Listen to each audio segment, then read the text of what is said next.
Fantastic Beasts: The Crimes of Grindelwald is the newest movie in the world of Harry Potter, and it is probably the worst of them all.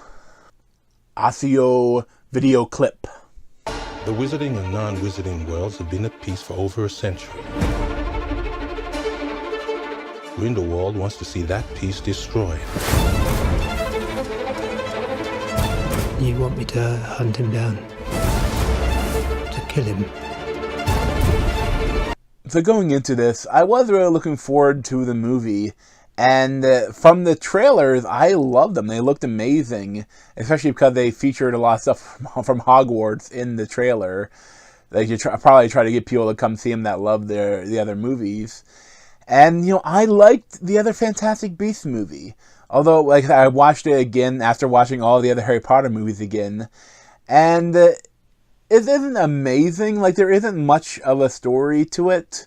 But it's still fun. And for this one, they get the stuff it's again, no story, no plot, and no character development. And for the characters from the last movie, a couple of them they kind of completely screw over, and it's so kind of weird. And it's just kind of frustrating. There are still some Fantastic Beasts, but the Fantastic Beasts and, Eddie Redmayne as Newt Scamander kind of take a back role to Grindelwald and everything that's going on. And I understand why they have to do that, but at a certain point, do you stop calling them Fantastic Beasts movies? I don't know. It's just an odd choice. I also think that at times it suffers a bit from prequelitis. And it's just a disappointing, little bit of a mess of a movie. But at the same time, I did enjoy it. I enjoyed my time here. The movie is filled with magic. The movie is beautiful. And I love all the magic in it. I love, the setting of the 1920s. It looks really cool.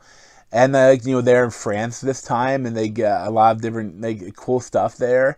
And they have some bits of Fantastic Beasts stuff, which I loved. But as a whole, it was just a bit of a mess. One of my biggest issues with the movie, though, is that it really makes all of the first film completely irrelevant.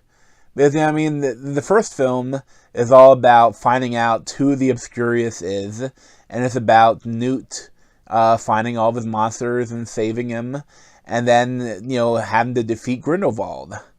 And in this one, Grindelwald escapes, and the Obscurious Credence is again missing, and they have to find him, and he didn't die at the end, and it's just kind of frustrating. And I understand watching the movie again, they do say, you see a little bit of the Scurial float away, so it's not destroyed. But they never explain how he was able to get to France from America, and how he was able to find this magic circus that also has Nagini in a human form that is Voldemort's snake. And I didn't mind that stuff, but it's they didn't really set any of it up. And also, one of the best scenes in the movie is the very first scene with the escape of Grindelwald, and it's really cool and thrilling, but it really sets up how stupid some of the scenes were in the first film. The most frustrating thing of the first film, and so the weirdest thing, was that in the American Ministry of Magic, they have an execution room. They have a room where they have these people, they are executioners, and they take your pleasant memories and put them in this pool of acid, so then you sink down into it, and you're eaten away by acid or something like that. And the characters, Newt and Tina, are going to be murdered for no real reason. I understand partly it's because it's ordered by the evil guy, but that still means that America has this execution room, and they use it enough to have 2 on-duty executioners. And if you're going to execute these people for nothing, but you wouldn't execute Grindelwald, why wouldn't he be executed? He's a murderer. Why wouldn't they put him in the pool of acid? Like, it's because Grindelwald can't die in this movie, nor can he die in any of the movies, because Voldemort visits him in the last movies of the Harry Potter and the Harry Potter books. So he has to survive. So it's like the whole prequel-itis thing is like so kind of frustrating with it. And again, I really liked Eddie Redmayne as Newt Scamander. He's kind of goofy. He's kind of like a Harry Potter-ish character where he's not all-powerful, and he's kind of being strung along by Dumbledore, and he has to fight the evil person because Dumbledore can't or won't. And, I mean, he's a decent character that a character for the audience to grasp a hold of. And, they bring in some of the other characters from the last movie, but none of them are kind of really in it enough. Like, I mean, Tina Goldstein is kind of in it enough, and she plays an important part. Dan Fogler as Jacob Kowalski is still really good, but they don't use him as much. Like, he was a really funny character in the previous one, and they still kind of use him like that, but he's not in as much. And sometimes he just kind of like appears. We're like, how did he figure that out? How did he get there? Oh well. And I think the worst one is Queenie. Like, she is her character is ruined in this movie, and I won't spoil it. But the things they do with her character is just odd. Like, from beginning to end, everything they do with her character is odd. And that sucks because she was one of my favorite characters from the last movie. And, it's a lot, I don't want to spoil it, but a lot of the things they do with her, like, again, from beginning to end, are weird. And, Jude Law is playing the young Dumbledore, and he is great. I love him as a young Dumbledore, but he kind of isn't in it enough. But Zoe Kravitz is kind of good as Lita Lestrange, but her character really serves no purpose.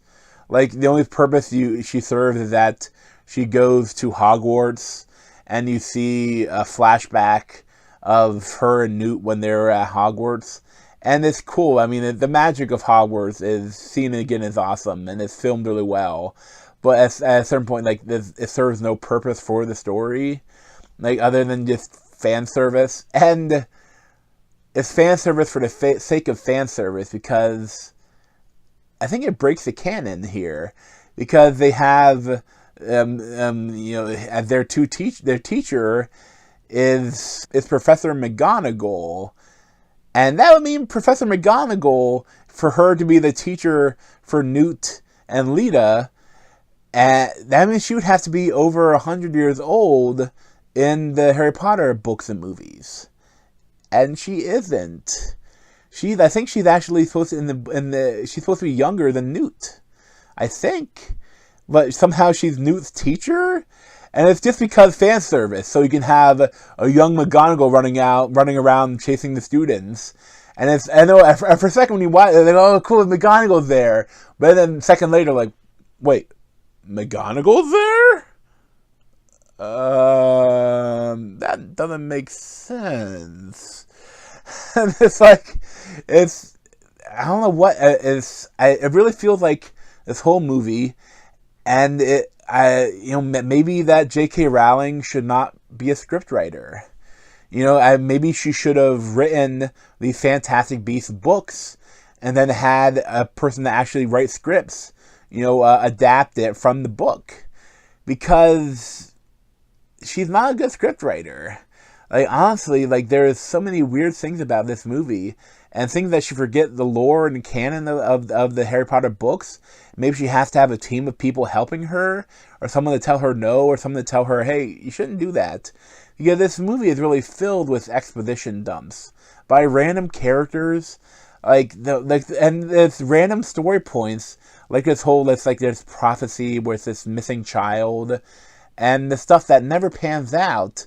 So then there's like the unbreakable vows this one guy has. There's all this stuff this one guy, Cornell John as Arnold Guzman, like, his character doesn't make any sense. Everything you tell him about him doesn't really make sense, because you find out stuff where it works. Like, so, like, I'm completely avoiding spoilers, but the stuff that happens with him doesn't make any sense. So it's like, okay.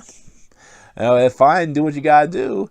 But at a certain point, like, he gives these exposition dumps that are just really long and don't make any sense. And I'm a person that's kind of really involved in the lore of Harry Potter, from the books and the movies. And if I'm confused, I can't imagine what just a standard viewer would feel. I'm confused and stuff is weird. I don't understand stuff. I can't imagine what just a regular viewer would feel watching this. They would be completely confused by this movie, I think. But it's so tough because at the same time I did kind of enjoy myself because I love these movies. So is seeing a new one in this world, I loved bits of it, but other bits of it were just so frustrating. And I know I watched it. My brother is less of a Harry Potter fan, but he's not a huge fan of any of them. But he's watched them all. He's experienced them. He's more of like a standard viewer. And he has said he hated it. He has said it should have been called Setup, the movie. And I agree with it. So much this movie is setting up the future movies. I think there's going to be 3 more movies after this. And a lot of it's doing is just setting up future plot points. And it's funny because it's weird because as a reader, we know all what happens.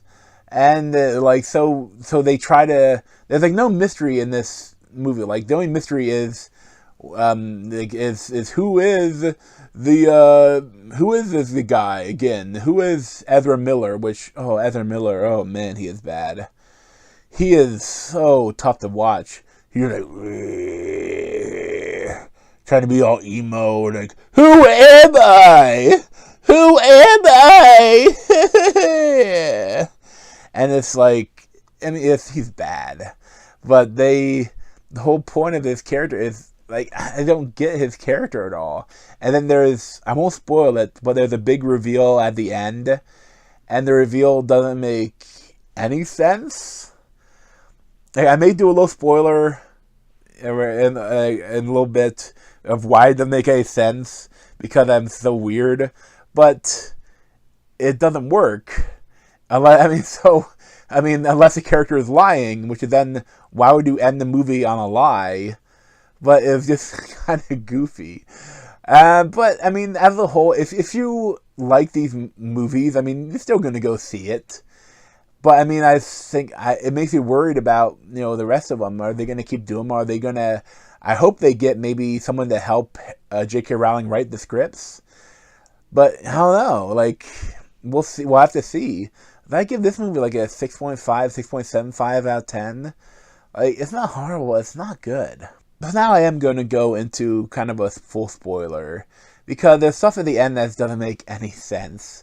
And the climactic scenes of this movie, it's kind of cool, but the whole fire doesn't really make any sense that he has, that the guy uses, Grindelwald, that just disintegrates anyone that touches it. Doesn't really make sense, but whatever. The weirdest thing is that Credence goes to him and it's you are a Dumbledore, and then he does magic and turns this baby bird that he's been carrying around into a phoenix. But as the person that's knows the lore of the Dumbledores, there are no other Dumbledores. Albus Dumbledore, his parents were killed. His kind of really tragic story. He has Albus Dumbledore. He has mom and a dad and an aunt, and the aunt is childless, and mom and a dad. And he has a younger brother and a younger sister. And the younger sister, when she's before she's the age of to go to Hogwarts, she's doing magic, and Muggle kids see her and beat her almost to death, and they almost kill her, and her magic goes crazy after being beaten like that. She had brain damage. People think that she might have been an Obscurious, but there's no actual signs that there's no proof of that. I think other than just that her magic went crazy, and she couldn't use it normally, and after that, Albus's father murdered those Muggle kids that beat his daughter, and he went to Azkaban. I'm not sure if he died in Azkaban or if he was giving the soul kiss by the Dementors and he had the soul ripped out of him. But, that the father died. And then later on, while Albus's sister had an outburst and killed his mom. And then, Dumbledore had, after he graduated from Hogwarts, he was going to go on a world tour or whatever, but instead he had to come home and take care of his younger sister and younger brother. And at that time when he meets Grindelwald in Godric's Hollow, and they're both fascinated by the Deathly Hallows, and because Albus had this horrible time where his family was destroyed by Muggles, he kind of hates Muggles, and he's kind of thinking that the wizards should rule over Muggles, and it's never confirmed in the books, but they have a relationship that probably more than just friends. They're lovers. Everyone assumes Grindelwald and Dumbledore, and in this movie they don't quite confirm it, but again they say they're more than brothers, and they have longing looks between them. At a certain point, there's a fight between Albus, his brother Aberforth, and Grindelwald, and his sister, and that in this duel, the sister is killed, and no one knows who cast the killing curse. And again, stuff with that though, they kind of Albus and Grindelwald kind of fought here, which also then makes sense because they made this blood pact that they won't ever fight, and that's why he can't fight him in this movie. And it's not because he's the love of his life and he can't face him. There's a lot more interesting things they could have done, but it just becomes like a new piece of jewelry that they have to find a way to break, and it's like whatever. But that's it. There are no more Dumbledores. And, the only thing you could say is that, Albus is supposed to be gay, so he wouldn't have a son. And Aberforth, well, he likes goats. It's implied in the books that he performs charms on goats. And people infer from that he likes to have sex with goats. Or if not, at least he does weird things with goats. So he in the books he's done to have a child. But you say that possibly Credence could somehow be Albus Dumbledore's nephew, but it doesn't really make sense because it's never been mentioned in the books. But whatever. It's even goofy because people have surmised that the boat that they're on, there's this whole stuff with Zoe Kravitz's Alita Lestrange character and the son that people think is Credence. And it's not Credence because she randomly swished the babies. A lot of people think that the boat they're on might have been the Titanic because the time frame would work, and it's just so ridiculous. But the fact that for some reason the Lestranges would be in the same boat as a Dumbledore, a random woman that's carrying a Dumbledore child, is just so random and it's so goofy. But it doesn't make any sense because again there is no child, I think. And it's just stupid. But that's what they decided to do. And the biggest thing that you can probably say is that Grindelwald is just lying. And that works. It's just, I don't know. I think too with Grindelwald, Johnny Depp as Grindelwald, I didn't mind. I liked him. He looks really goofy, but I kind of liked him. But it's just that the first time you really see him, you see him ordering the murder of a Muggle family and the baby, and it's we just murder the baby. So there's you can't sympathize with him at all, and that's fine. But then also this movie is called The Crimes of Grindelwald. But other than that, you don't really see anything. He's not in the movie for a lot, and then at the end, he tricks a bunch of people that might get him to think that, it's the R's that are violent, even though one of the people tried to kill the R and R killed them. It's whatever. So now all these wizarding people are going to join Grindelwald, and the R's, everyone thinks they're evil now. It's And there's also the really weird stuff with Johnny Depp hitting a vape off a skull, and then projecting a hologram of World War II, and it's like it's weird, but I mean it's I don't know, like this whole thing is that this is going to take place during the World War II, and how are they going to deal with that? Because I mean, already Voldemort was kind of like Hitler, and this is another Hitlerish character, and you kind of worry that J.K. Rowling is going to try to like use the stuff that's going on in the present day, and use that as Grindelwald, and it's just I don't know. Like I'm looking forward to, I don't know what they're going to do next. I'm looking forward to see. Hopefully, they can right this ship. You know, it's going to be tough to be much worse than this, but I mean, who knows? But thanks for watching. And if you didn't notice, I have my cockatiel on my shoulder here.